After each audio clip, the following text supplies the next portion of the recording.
இந்த நாளில் நாம் சத்தியத்தை அறிவதற்காக எடுத்துக்கொண்ட வேத வசனம் நாம் எல்லாருக்கும் தெரிந்திருக்கிற ஒரு வசனம் உண்டு.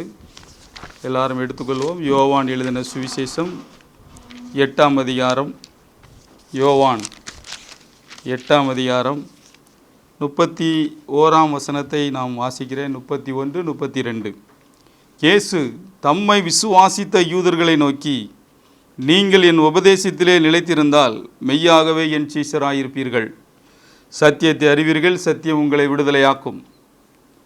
இந்த இடத்துல நாம் பார்க்கிறோம், தம்மை விசுவாசித்த யூதர்களை நோக்கி. அப்படி என்றால் ஆண்டவர் ஒரு கூட்ட விசுவாசிகளை பார்த்து அவர் சொல்லுகிற ஒரு காரியம், நீங்கள் என் உபதேசத்திலே நிலைத்திருந்தால் மெய்யாகவே என் சீஷராயிருப்பீர்கள். ஆண்டவர் சொல்லுகிறார், என்னுடைய டீச்சிங், என்னுடைய டாக்ட்ரின் இதில் நீங்கள் நிலைத்து இருக்கும்போது நீங்கள் என்னுடைய சீஷராயிருப்பீர்கள். அது மாத்திரமல்ல, அப்படி நீங்கள் சீஷராய் மாறின பின்பு சத்தியத்தை அறிவீர்கள், சத்தியம் உங்களை விடுதலையாக்கும். நம்முடைய வாழ்க்கையிலே இது ஒரு மெய்யான காரியம். சத்திய நேரத்திலே நாங்கள் உங்களுக்கு சொல்ல விரும்புகிற ஒரு காரியம் என்னவென்றால், சத்தியத்தை அறிகிற அறிவு நமக்குள்ளே வரும்போது அந்த சத்தியம் நம்மளை விடுதலை உள்ள நபராக மாற்றுகிறது. இந்த மாதிரி சத்தியங்களை படிப்பதற்காக நாம் இந்த நேரத்தை தெரிவு செய்துள்ளோம்.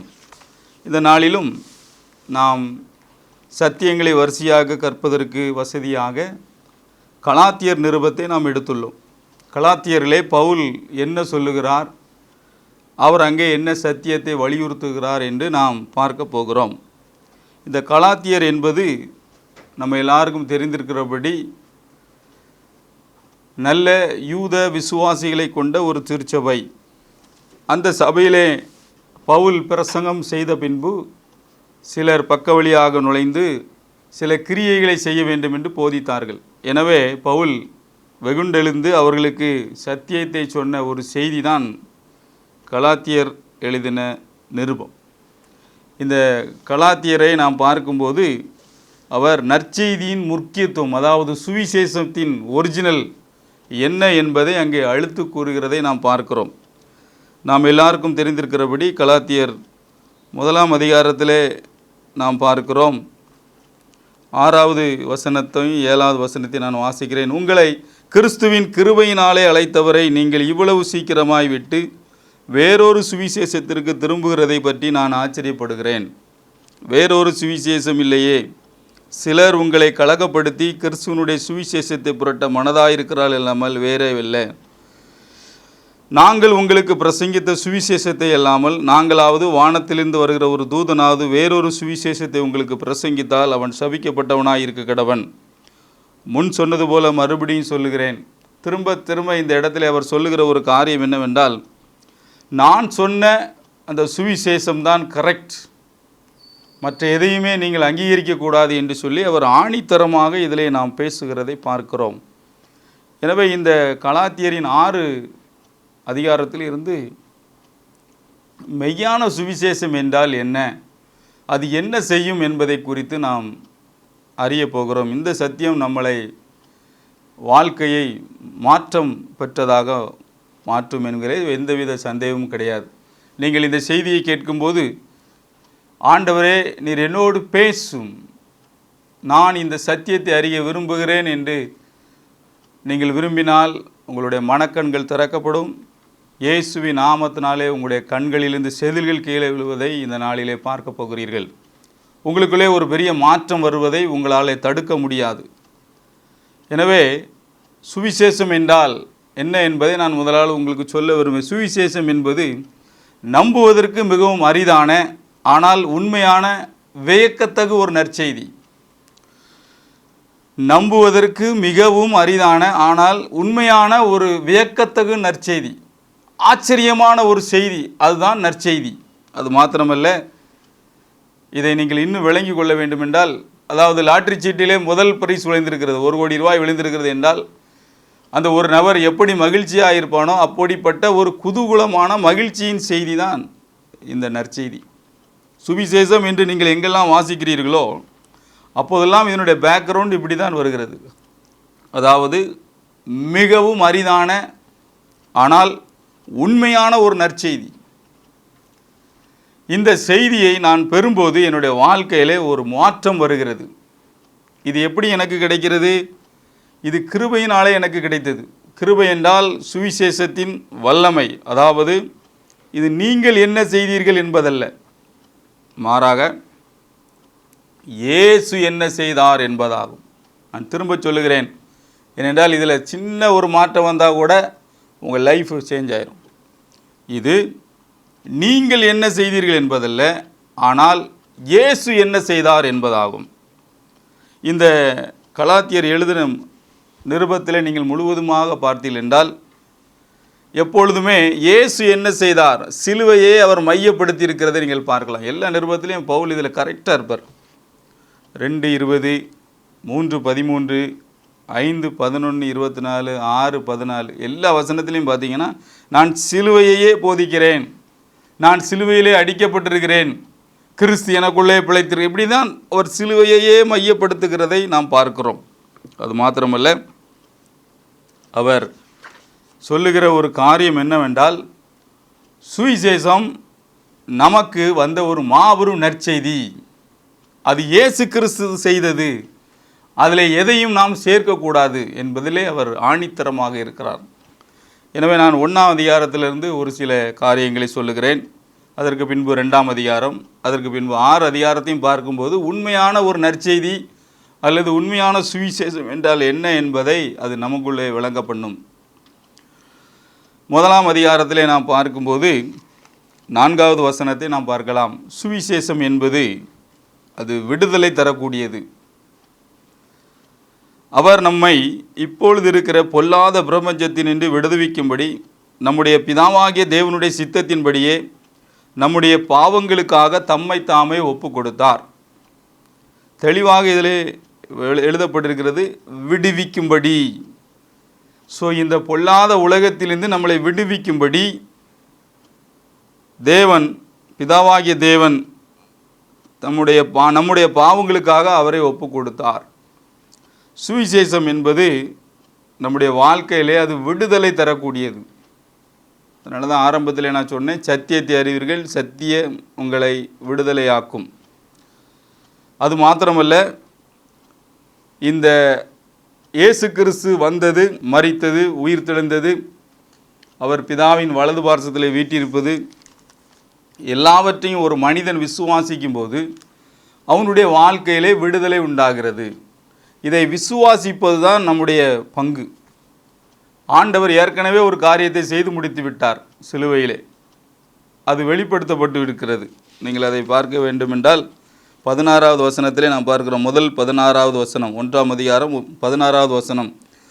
தம்முடைய குமாரனை நான் புறஜாதிகளிடத்தில் சுவிசேஷமாய் அறிவிக்கும் பொருட்டாக அவரை எனக்குள் வெளிப்படுத்த பிரியமாய் இருந்தபோது உடனே நான் மாம்சத்தோடும் இரத்தத்தோடும் யோசனை பண்ணாமல், ஸோ வெளிப்படுத்த அப்படின்ற ஒரு வேர்டு இருக்குது.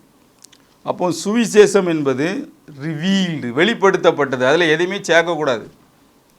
அது ஆல்ரெடி ரிவீல்டு. தேவன் அதை குமாரன் மூலம் நமக்கு வெளிப்படுத்தி இருக்கிறார். அதை அப்படியே நாம் விசுவாசிக்கணும், அவ்வளோதான் நம்ம வேலை. ஸோ அந்த கல்வாரியின் காரியங்கள் எல்லாவற்றையும் தேவன் நமக்கு வெளிப்படுத்தப்பட்டது. இதை ஒரு வார்த்தையில் சொல்லணும்னா கிருபை அப்படின்னு சொல்லலாம். இந்த கிருபை, வெளிப்படுத்தப்பட்ட கிருபையை நாம் அப்படியே விசுவாசிக்க வேண்டும். ஏனென்றால் அவர் 15ஆம் வசனத்திலே சொல்லுகிறார், தம்முடைய கிருபையினாலே அழைத்த தேவன் அப்படின்னு அழகாக போட்டு. ஸோ அந்த கிருபையினாலே அழைத்த தேவன் இந்த ஒரு செயலை அவர் முடித்து விட்டார். அந்த கிருபையை அவர் எனக்கு தந்திருக்கிறார், அதை நான் விசுவாசிக்க போகிறேன் என்று சொல்லி கடைசி வசனத்திலே நீங்கள் பார்ப்பீர்கள் என்றால் 23, 24 முன்னே நம்மை துன்பப்படுத்தினவனே தான் அழிக்க தேடின விசுவாசத்தை இப்பொழுது பிரசங்கிக்கிறான். ரொம்ப அழகாக இதில் ஆவியானவர் நமக்காக எழுதி வச்சிருக்கிறார். அழிக்க தேடின விசுவாசம். பவுல் ஒரு காலத்தில் இந்த விசுவாசத்தை அழிக்க தேடி கொண்டிருந்தார். இப்பொழுது அவர் என்ன செய்கிறார் என்றால் அதே விசுவாசத்தை பிரசங்கம் பண்ணுகிறார். அப்போது நம்முடைய வாழ்க்கையில் நீங்கள் பார்த்தீங்கன்னா சுவிசேஷம் அப்படின்னாலே உங்கள் மைண்டில் என்ன வரும்னா அது தேவன் தம்முடைய கிருபையினாலே வெளிப்படுத்தினார். தேவன் தம்முடைய கிருபையினாலே வெளிப்படுத்தப்பட்டதை அதை அப்படியே நாம் விசுவாசிக்க வேண்டும். அப்போ உண்மையான நற்செய்தி என்ன, அது என்ன செய்யும் அப்படின்னா, எனக்குள்ள இந்த அதிகாரத்தில் என்ன படிக்கும் அப்படின்னா, 4வது வசனத்தில் படித்தோம், அது எனக்குள்ள ஒரு விடுதலையை தரும். அது ஒரு கிருபையினால் வெளிப்படுத்தப்பட்டது மாத்திரமல்ல, இதை நான் அப்படியே விசுவாசிக்கணும். அதில் எதையுமே கூட்டக்கூடாது, எதையுமே சேர்க்கக்கூடாது. இதைத்தான் அவர் 1ஆம் அதிகாரத்திலே அவர் வலியுறுத்துகிறார். அப்போ இதில் எதை கூட்டுறது, எதை சேர்க்கறது அப்படின்னா, இதில் என்ன சத்தியத்தை நாம் கற்றுக்கொள்கிறோம், நடைமுறை பயன், அதான் ரொம்ப ரொம்ப முக்கியம். நம்முடைய அனுதின வாழ்க்கையிலே இந்த சத்தியம் நம்மளை விடுதலையாக்க வேண்டும். இயேசு கிறிஸ்து 3 காரியங்களை பொதுவாக நாம் மைண்டுக்குள்ளே, அப்பப்போன்ல எப்போதும் மைண்டுக்குள்ளேயே வச்சுருக்கணும். 3 காரியங்கள் அவர் நம்மளை விடுவித்தார் என்று சொல்லும்போது, முதலாவது நீங்கள் பார்ப்பீர்கள் என்றால் 1 பேதுரு 2ஆம் அதிகாரம் 24வது வசனம். 1 பேதுரு 2:24 அவர் நம்முடைய பாவங்களை சுமந்தார் அப்படின்னு இருக்கும். பாவங்களை சுமந்தார். மத்தேயு எழுதின சுவிசேஷம் 8ஆம் அதிகாரம் 17ஆம் வசனத்திலே பார்ப்போம் என்றால், மத்தேயு 8:17 அங்கே தெளிவாக எழுதப்பட்டிருக்கிறது, நம்முடைய நோய்களை சுமந்தார். அது மாத்திரமல்ல, ஏசாயா 53:4 நாம் படிக்கிறோம். ஏசாயா 53:4 நம்முடைய துக்கங்களை சுமந்தார். அப்போ நம்முடைய பாவங்களை சுமந்தார், நம்முடைய வியாதிகளை சுமந்தார், நம்முடைய துக்கங்களை சுமந்தார். நமக்கு சமாதானத்தை உண்டுவனும் ஆக்கினை அவர் மேல் வந்தது. எல்லாமே அவர் முடித்து வைத்திருக்கிறார். இதை நான் விசுவாசிக்கும் போது, இது எனக்கு வெளிப்படுத்தப்படும் போது, ஏற்கனவே வெளிப்படுத்தியாச்சு, ஆனால் இதை நான் தியானிக்கும் போது இந்த வெளிப்பாடு எனக்குள்ளே ஒரு விடுதலை உண்டாக்குகிறது. என்னை பாவத்திலிருந்து விடுதலையாக்குகிறது. அது மாத்திரமல்ல, அந்த பாவத்திலிருந்து விடுதலையாகும் போதே என்னை வியாதியிலிருந்தும் விடுதலையாக்குகிறது. நீங்கள் அந்த வசனத்தை வாசித்தா தான் அதனுடைய தாற்பயம் புரியும். நம்ம அடிக்கடி இதை வாசித்ததுனால நமக்கு அது விளங்காமல் சில நேரம் நம்மளுடைய கண்கள் அதில் குருடாயிருக்கு. இன்றைக்கி ஆவியானவர் உங்கள் கண்களை திறந்து விடுவார் என்று நான் முழுமையாக விசுவாசிக்கிறேன். 1 பேதுரு 2ஆம் அதிகாரம் 24வது வசனத்தை பாருங்கள். 1 பேதுரு 2:24 நாம் பாவங்களுக்கு செத்து நீதிக்கு பிழைத்திருக்கும்படி அவர்தாமே நமது சரீரத்திலே நம்முடைய பாவங்களை சிலுவையின் மேல் சுமந்தார். செமிகோலன், ஃபுல் ஸ்டாப் கிடையாது. பாவத்தை சுமந்தார் என்றாலே செமிகோலன், அவருடைய தழும்புகளால் குணமானீர்கள் பாஸ்டன்ஸ் முடிஞ்சிட்டு. 2000 வருஷத்துக்கு முன்னாடியே என் பாவத்தை போக்கும் போதே என்னுடைய வியாதியையும் போக்கிவிட்டார். இதுதான் விசுவாசம். அழிக்க தேடின விசுவாசத்தை இப்பொழுது பிரசங்கிக்கிறான் என்று சொல்லுகிறான். அது இதுதான். அப்போ சத்தியம் என்னவென்றால், இந்த சுவிசேஷம் என்பது ஒரு பேக்கேஜ், ஒரு தொகுப்பு. இதில் பாவம் போகிறது, வியாதி போகிறது, தரித்திரம் போகிறது, சமாதான குணச்சல் போகிறது, அன்பில்லாத தன்மை வெளியே வருகிறது. கம்ப்ளீட் டோட்டல் டெலிவரன்ஸ், முற்றும் விடுதலை. இது நீங்கள் மறந்துடவே கூடாது. நம்முடைய வாழ்க்கையில் நம்ம எந்த அளவுக்கு இந்த சுவிசேஷத்தை உள்வாங்குகிறோமோ அந்த அளவுக்கு நமக்கு விடுதலை உண்டு. இதைத்தான் நம்ம ஆரம்பத்தில் பார்த்தோம். சத்தியத்தை அறிவீர்கள், சத்தியம் உங்களை விடுதலையாக்கும். இந்த விடுதலையை நாம் தினந்தோறும் அனுபவிக்க முடியும். பாவத்தை மேற்கொள்ள ஒரு வாழ்க்கை, ஜெயங்கொண்ட ஒரு ஜீவியம், வியாதியை மேற்கொண்ட ஒரு ஜீவியம், சமாதான குலைச்சல்களை மேற்கொண்ட ஒரு காரியம், யாரையும் நேசிக்கக்கூடிய ஒரு காரியம், எல்லாம் சிலுவையிலே கிறிஸ்து நமக்காக கிருபையினாலே சம்பாதித்து வைத்ததை விசுவாசத்தினாலே நாம் பெற்றுக்கொள்ளுகிறோம். ஸோ முதல் அதிகாரத்தில் அவர் அப்படி தான் சொல்லுகிறார். சுவிசேஷம் என்பது அது நமக்கு விடுதலை அளிக்கிறது. அது வெளிப்படுத்தப்பட்டிருக்கிறது. அது கிருபையினாலே வெளிப்படுத்தப்பட்டிருக்கிறது. அங்கே ஒரு எக்ஸ்சேஞ்ச் நடந்திருக்கிறது. அவர் என்னுடைய பாவத்தை எல்லாம் அவர் எடுத்துக்கொண்டு அவருடைய நீதியை எனக்கு கொடுத்து விட்டார். அருமையான ஒரு காரியம், இதை நீங்கள் மறந்துடவே கூடாது. என்னுடைய எல்லா காரியத்தையும் அவர் எடுத்துக்கொண்டார். அவருடைய தேவ நீதியை எனக்கு தரித்து கொண்டார்.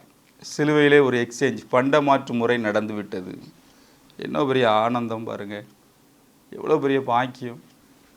உங்கள் பாவத்திலேருந்து இன்றைக்கி நீங்கள் விடுதலை ஆகிட்டீங்க. என்ன வியாதியாக இருந்தாலும் இயேசுங்கிற நாமத்தை சொல்லும்போது அந்த வியாதி வெளியே போயிடுது. எவ்வளோ பெரிய பிரச்சனையாக இருந்தாலும் சமாதானத்தை உண்டு பண்ணும் ஆக்கினை அவர் மேல் வந்துச்சு. நான் கடந்து டென்ஷன் ஆக வேண்டியில்லை. ஆண்டவரே நீர் அப்படின்னு அவருக்கு முக்கியத்துவம் கொடுக்கும்போது, அவரை மையப்படுத்தும் போது அவர் எல்லாவற்றையும் பார்த்து கொள்ளுகிறார். நான் இளைப்பாறுகிறேன். எல்லாவற்றிற்கும் மேலாக என்னுடைய முழு வாழ்க்கையும் டோட்டலாக சேஞ்ச் ஆகிறது. என்னுடைய பாவம், என்னுடைய வியாதி, என்னுடைய துக்கங்கள் எல்லாம் சிலுவையிலே க்ளோஸ் ஆகிவிட்டது. ஸோ கிருபை தேவனுடைய பங்கு, விசுவாசம் அது என்னுடைய பங்கு. நான் அதை அப்படியே விசுவாசிக்கும் போது என்னுடைய லைஃப்பில் ஒரு பெரிய மாற்றம் வருகிறது. அதில் நீங்கள் பார்த்தீங்கன்னா 4ஆம் வசனத்தில் பார்க்குறோம், கலாத்தியர் 1:4 இப்பொழுது இருக்கிற பொல்லாத பிரபஞ்சத்திலிருந்து விடுவிக்கும்படி. அப்போ சுவிசேஷம் என்பது இந்த உலகத்திலும் என்னை விடுவிக்கிறது மாத்திரமல்ல, அது மறுமையிலும் ரொம்ப ரொம்ப முக்கியம். இதே லைஃப் அப்படியே எனக்கு இட்டர்னல் லைஃபாக மாறிவிடுகிறது, நித்திய ஜீவனாய் மாறிவிடுகிறது. இதை தான் 2 தீமோத்தேயு 1:10 நாம் படிக்கிறோம். சுவிசேஷம் மரணத்தை பரிகரித்து அது அப்படியே என்னத்தை உண்டாக்குறதுனா ஜீவனையும் அழியாமையும் வெளியரங்கமாக்கியது. அதை இயேசு கிறிஸ்துவே செய்து முடித்தார் என்று பவுல் தீமோத்தேயுக்கு எழுதும்போது அழகாக எழுதுகிறார். அந்த வசனத்தை நான் வாசித்து விட்டால் நமக்கு இதில் ஒரு நல்ல கிளாரிட்டி கிடைக்கும். 2 தீமோத்தேயு நீங்கள் பார்த்தீங்கன்னா 1ஆம் அதிகாரம், 2 தீமோத்தேயு 1ஆம் அதிகாரம் 10வது வசனத்தை பார்த்தீங்கன்னா, நம்முடைய இரட்சகராகிய இயேசு கிறிஸ்து பிரசன்னமானதினாலே அந்த கிருபை இப்பொழுது வெளிப்படுத்தப்பட்டது. அவர் மரணத்தை பரிகரித்து ஜீவனையும் அழியாமையும் சுவிசேஷத்தினாலே வெளியரங்கமாக்கினார். ஜீவனையும் அழியாமையும் சுவிசேஷத்தினாலே வெளியரங்கமாக்கினார். இப்படி ஆண்டவர் ஓப்பனாக வைத்திருக்கு. இதான் நற்செய்தி. இதில் எதையாவது சேர்க்கிறது பவுலுக்கு பிடிக்கவே இல்லை. அதான் அந்த லெட்டர் எடுத்து முதல் அதிகாரத்தில் அவர் எழுதுகிறார், வேறொரு சுவிசேஷம் கிடையாதுப்பா. அவர் ஜீவனை கொடுத்து விட்டார், அவர் அழியாமையை கொடுத்திருக்கிறார். இயேசு கிறிஸ்துவை ஒரு மனிதன் ஏற்றுக்கொள்ளும் போது அவனுடைய வாழ்க்கையிலே இந்த உலகத்திலேயே அவனுக்கு நித்திய ஜீவன் ஸ்டார்ட் ஆகி கண்டினியூஸ். ஒருவேளை சரீரம் தான் மறைக்கும், அவன் ஆவியும் ஆத்துமா அப்படியே தேவனோடு நித்தியமாய் வாழப்போகும். அதான் அந்த நற்செய்தி. இங்கே வியாதி வேதனை வருத்தம் எல்லாம் நீங்கின ஒரு வாழ்க்கை மாத்திரமல்ல, அதை மேற்கொள்ளக்கூடிய ஒரு வாழ்க்கை, ஜெயங்கொண்ட ஒரு ஜீவியம். அதே நேரத்தில் அதற்கு பின்பு அது கண்டினியூஸ் ஆகுது. அதுதான் அவர் எழுதுகிறார். சுவிசேஷம் மரணத்தை பரிகரித்து கிறிஸ்து ஜீவனையும் அழியாமையும் வெளிப்படுத்தின காரியம், அதான் காஸ்பல். ஆனால் நமக்கு இது என்ன நடந்து போச்சு அப்படின்னா, அதையும் இன்னொரு இடத்துல அவர் அழகாக விளக்குறார். இந்த சுவிசேஷம் நம்முடைய கண்களை எப்படி பண்ணி வைத்திருக்கிறது என்று பாருங்கள். யார் அதை பண்ணி வச்சிருக்கிறாரு? 2 கொரிந்தியர் 4ஆம் அதிகாரம் 4வது வசனம். தேவனுடைய சாயலாயிருக்கிற கிறிஸ்துவின் மகிமையான சுவிசேஷத்தின் ஒளி அவ்விசுவாசிகளாய் அவர்களுக்கு பிரகாசமாயிராதபடி இப்பிரபஞ்சத்தின் தேவனானவன் அவருடைய மனதை குருடாக்கினான். ஆண்டவர் பிரபஞ்சத்திலிருந்து நம்மளை விடுவித்தார் சுவிசேஷத்தினாலே. ஆனால் இந்த பிரபஞ்சத்தின் இன்னொரு எதிரியாகிய பிசாசு என்ன செய்து விட்டான்? மனக்கண்ணை குருடாக்கி விட்டான். உனக்கு இங்கே ஒன்றும் கிடையாது, நீ இந்த வியாதியோடு தான் வாழணும், நீ இந்த கஷ்டத்தோடு தான் வாழணும், நீ உனக்கு இந்த பாவத்திலேருந்துலாம் ஜெயம் கிடையாது அப்படின்ட்டு சொல்லி மனதை குருடாக்கி வைத்து விட்டான்.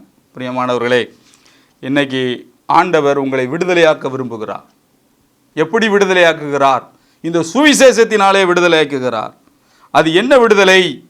அது பார்த்தீங்கன்னா இலவசமான ஒரு விடுதலை. என்ன விடுதலை? என்னுடைய பாவத்திலிருந்து விடுதலை அவர் சுமந்து விட்டார். என்னுடைய வியாதியிலிருந்து விடுதலை, என்னுடைய தரித்திரத்திலிருந்து விடுதலை, என்னுடைய சமாதான குலைச்சிலிருந்து விடுதலை, மன்னிக்காத தன்மையிலிருந்து விடுதலை, எல்லாம் கம்ப்ளீட்டாக சிலுவையில் எல்லாத்தையும் அவர் க்ளோஸ் பண்ணதுனால அதை நான் விசுவாசிக்கும் போது என் வாழ்க்கையில் அது ரட்சிப்பு உண்டாகிறது. இதை தான் எபேசியரில் அவர் அழகாக எழுதுகிறார். 2ஆம் அதிகாரம் 8ஆம் வசனத்தில், கிருபையினாலே விசுவாசத்தை கொண்டு ரட்சிக்கப்பட்டீர்கள், இது உங்களால் உண்டானதல்ல, இது தேவனுடைய ஈவு. நாம் அவரை தேடவில்லை, அவர் தான் தேடி வந்தார். ஃபர்ஸ்ட் அவர் தான். அந்த கிருபை வெளிப்படுத்தப்பட்டது. அதை ஒரு மனிதன் விசுவாசிக்கும் போது அவள் லைஃப்பில் அது விடுதலை வக்குகிறது. அதனால தான் சத்தியத்தை அறிவீர்கள், சத்தியம் உங்களை விடுதலை. சிம்பிளாக அவரை நம்புவது, விசுவாசிப்பது. இயேசு என் பாவத்தை எடுத்துக்கொண்டார், இயேசு என் வியாதியை எடுத்துக்கொண்டார், இயேசு என் தரித்திரத்தை எடுத்துக்கொண்டார், இயேசு என்னுடைய எல்லா சமாதான குலைச்சையும் அவர் எடுத்துக்கொண்டார் என்று நான் நம்ப ஆரம்பிக்கும் போது அந்த சுவிசேஷம் என்னை விடுதலையாக்குகிறது. எனவே சுவிசேஷம் என்பது அது ஒரு விடுதலையின் நற்செய்தி, அது கிருபையின் வெளிப்பாடு. எல்லாவற்றுக்கும் மேலாக அது வெளிப்படுத்தப்பட்ட தேவனுடைய பயங்கரமான ஒரு ஈவு. இதுதான் ஒரு மாபெரும் நற்செய்தி. நம்மளால் விளங்கிக்கிடவே முடியல. அந்த அளவுக்கு ஆண்டவர் என்னை நேசிக்கிறார், நம் ஒவ்வொருவரையும் அவர் நேசிக்கிறார். இந்த அன்புக்கு விரோதமாக நான் எப்படி பாவம் செய்ய முடியும்? இந்த அன்புக்கு விரோதமாக நான் எப்படி அந்நியனாக அலைய முடியும்? பிரியமானவர்களே, ஆண்டவர் உங்களோடு பேசுகிறார். தலை தாழ்த்தி ஜெபிப்போமா? நல்ல பிதாவே, உமக்கு நன்றி. இயேசுவின் நாமத்தினாலே இதை கேட்டுக்கொண்டிருக்கிற ஒவ்வொருடைய கண்களும் இந்த நாளிலே திறக்கப்பட்டு கொண்டிருக்கிறபடினாலே நன்றி. இயேசுவின் நாமத்தினாலே ஆசீர்வதிக்கிறோம். வியாதியிலிருந்து, வேதனையிலிருந்து, கவலையிலிருந்து நீர் விடுதலை கொடுத்து விட்டீர் என்பதை விசுவாசித்து ஜெயம் பெற்றவர்களாக இவர்கள் மாறிப்போனபடினாலே நன்றி ஆண்டவரே. எல்லா கணத்தையும் மகிமையும் உமக்கே செலுத்துகிறோம். இயேசு கிறிஸ்து மூலம் வேண்டுகிறோம் நல்ல பிதாவே, ஆமென்.